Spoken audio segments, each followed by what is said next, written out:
unahin nga po natin itong aksyon na gagawin po ni Attorney Mansa Carpio, no? Tungkol sa papailan po niya ng kaso paglabag sa AMLAC law, sa Bank Secrecy Law, Data Privacy Act, yung pong mga naglantad ng bank records. Ang unang tanong, yung po bang pagpa-file niya ng kaso, ang ibig sabihin po ba nun ay hindi niya kinu-question yung mismong bank records? Ang ibig sabihin ba nun inaamin niyang kanya talaga yung kaya inirereklamo niya yung mga naglabas nun I agree. Kasi kung meron siyang depensa, kaya niyang panindigan yung kanyang posisyon na ito ay lehitimo, dapat sinagot niya punto per punto.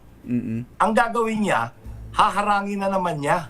Haharangin niya para takutin or para takutin ang mga kinaukulan na wag niyong gawin yan kasi bawal yan sa kanyang pag-iisip, sa kanyang pag-aakala. Kasi kung kayo ay inakusahan ng isang krimen, ano ba ang natural na reaksyon ng tao? Ang natural na reaksyon ng tao, sagutin mo, itanggi mo, sagutin mo kung bakit mo itinatanggi. Hindi yung hahadlangan mo, haharangan mo yung proseso. Ito yung pagkakataon na mamimiss niya yung pagkakataon na harapin yung kanyang ang pag-uusig sa kanya. Ngayon, impliedly, inaamin niya. Ibig sabihin, wala siyang masabi. Ganon din ginagawa ng asawa niya, ni BP Sara. Imbis na harapin, humingi siya ng due process, sa halip, umakyat na naman sa Supreme Court.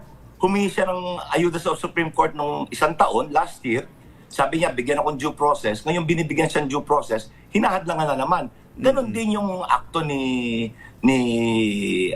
Mans Carpio. Isa yung kanilang strategiya hadlangan. Para hindi sila makapagpaliwanag. Bakit hinahadlangan? Kasi wala silang paliwanag. Yun ay ang aking opinion.